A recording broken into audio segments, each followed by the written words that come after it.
Ayan, ito. Naglalagay ako ng lace sa damit.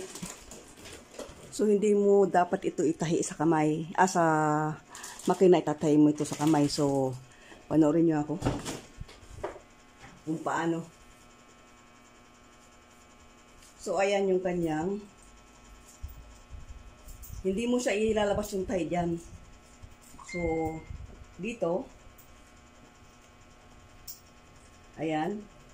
Huwag mo ipatalab yun doon. Dito lang sa damit na isa dito lang sa ibabaw. Yan. Gaganyan mo yung kamay. Ito, iganon mo itong karayom. So, yan.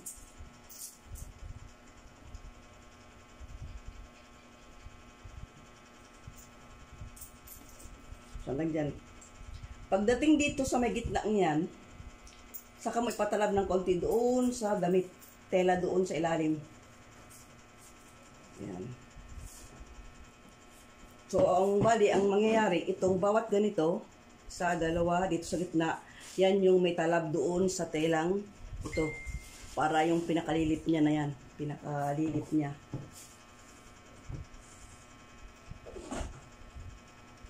So, itong binabagi ko sa inyo, ako may teknik nito. Wala nagturo sa akin. Ano ko ito? Yung, kumbaga, natuklasan ko, ginawa ko, i-share ko naman sa inyo. Kasi pag tinahi mo yan, ito pag tinahi mo siya, itong tela ay stretch. Stretch yung tela. So, bago mo siya tahian ito, bago mo siya ikwan, lagyan mo muna siya ng fabric na stippious or adhesive, fabric with adhesive. Yan. And then saka mo siya, ganyan.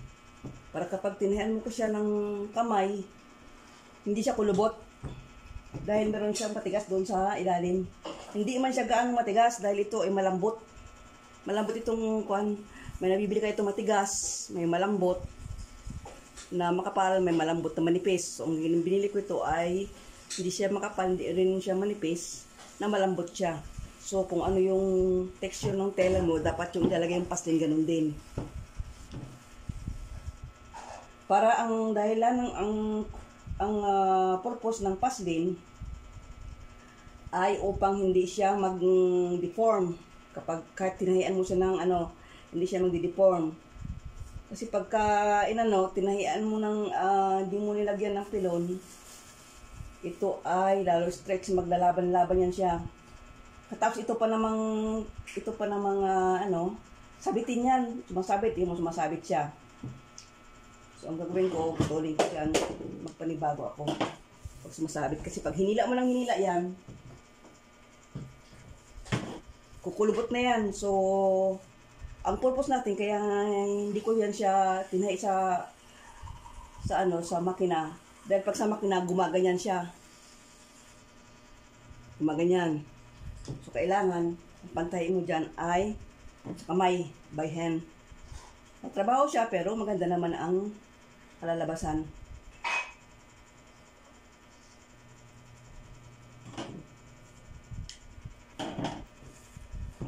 So, mga teknik yan.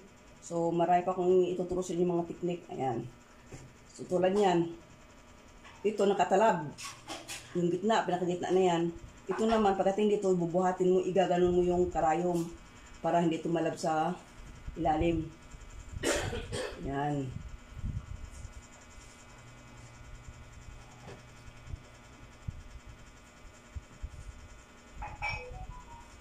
Yung kabila, natahi ko na. Ayan, natahi ko na yan sa kabila. Wala ka makita ng kuwan, pero nakalilip siya. Yun yung pinakalilip mo. Ayan. So, pagka ganun, nahawakan mo siya. And then, itataas mo yung, kapag natalab na yan, natalab mo yung sa gitna. Ayan.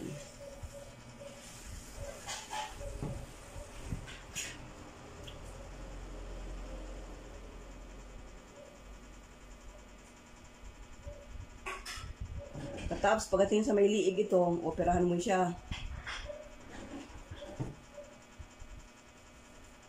Yan. Meron akong ganito. Yan ang ilagay ko sa ilalim. Yan, tapos na. So, hindi ko lubot to. Tapos na yan. Isang yan. Ito lang pinapakita ko sa inyo para makita nyo na yung yari na, hindi siya kulubot. Ito yari na, ito hindi pa. Diba?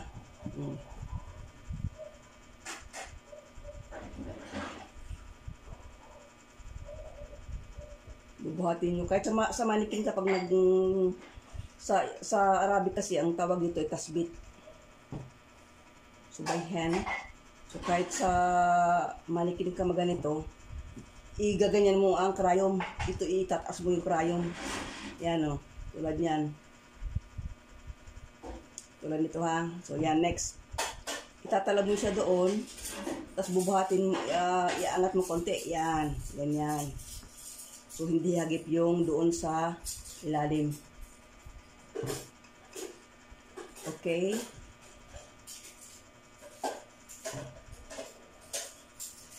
Pwede naman siyang makikita doon sa ilalim. Kaso lang, siyempre ito, bubuka-buka yan. Makikita yung tahi, kaya kailangan huwag mong ipakita. Kaya ganun ang gagawin para hindi makita yung sinulid. Lalo to sinulid kulay brown na dark. Dahil dark yung aking tinatahi. Dark na lace.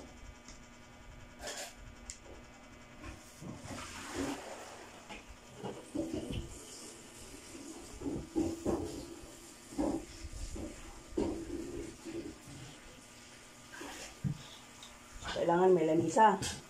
Pag walang lamisa, mahirap.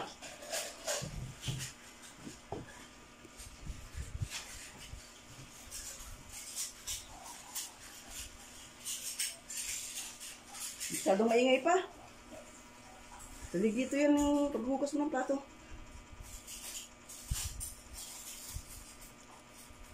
So, ang lola, hindi na makahugas ng plato. Wala na. Dito na lang yung aking kamay, hindi pwedeng magbasa. Minsan nagbasa ako, ito, sumakit yan, magkabila. Kaya nadala na ako.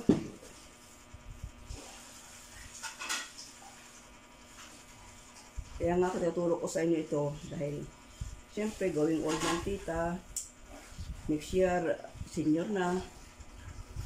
So mamaya mag-iulyanin na ako. Huwag naman Lord. Bagang mga precaution na yan.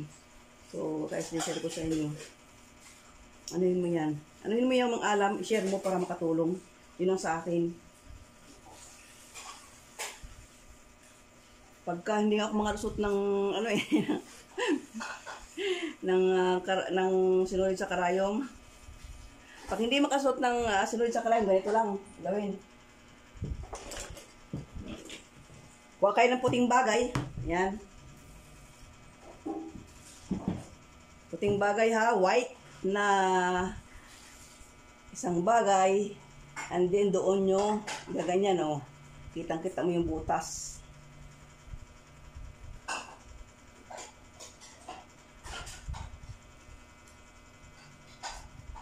Kasi meron. Kaya gusto ko yung mapino yung sinulid. At ito namang butas ay napakaliit talaga. Dahil kapag nagtatasbit ka, huwag yung malaking butas kasi makikita yung dadaanan ng karayom. Kaya maliit din ang butas niya. No?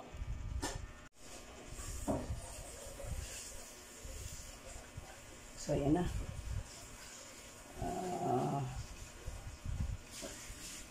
So, hahawakan para hindi siya ma-deform.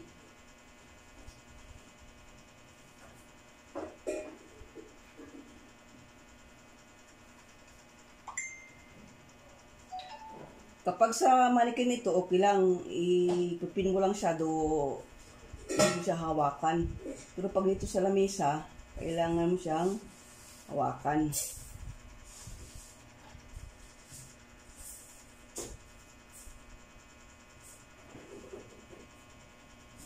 Ganun lang. Para siyang back stitch. Pag nagtatasbit ka, back stitch. Yan.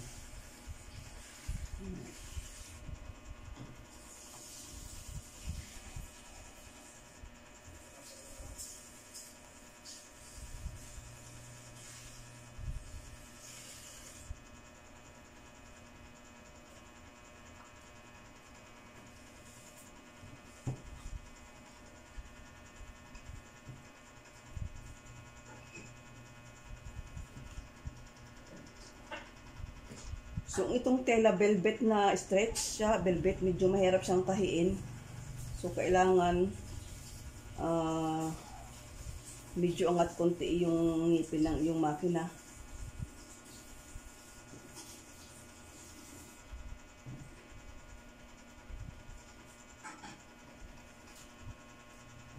Angat mo lang siya. Ganun mo siya. Oh. Hindi talab doon sa likod. Wala. So, ganun din dito yan. Pagdating sa gitna. Ayan.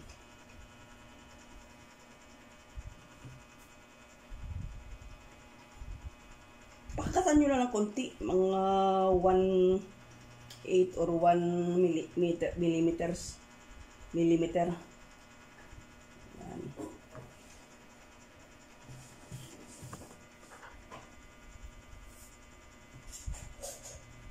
Medyo matrabaho lang siya, ha.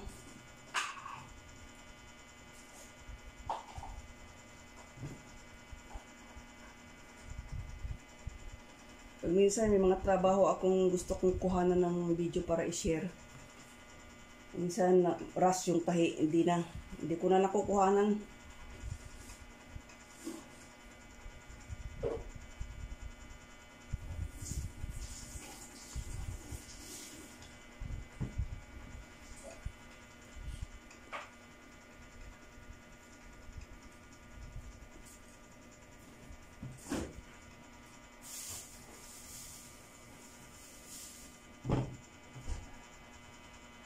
Tapos doon ko naman sa manikin mamaya yung sa sa liig. Yung sa neck niya dahil V-neck, syempre babaliin mo ito, operahan mo siya. So pakita ko rin sa inyo kung paano mag-opera. Para pagka may nagpatay sa inyo, kaya may idea kayo. O may idea kayo o meron kayo matutuklasan na mas mainam pa sa senior ko, pero ito may idea kayo.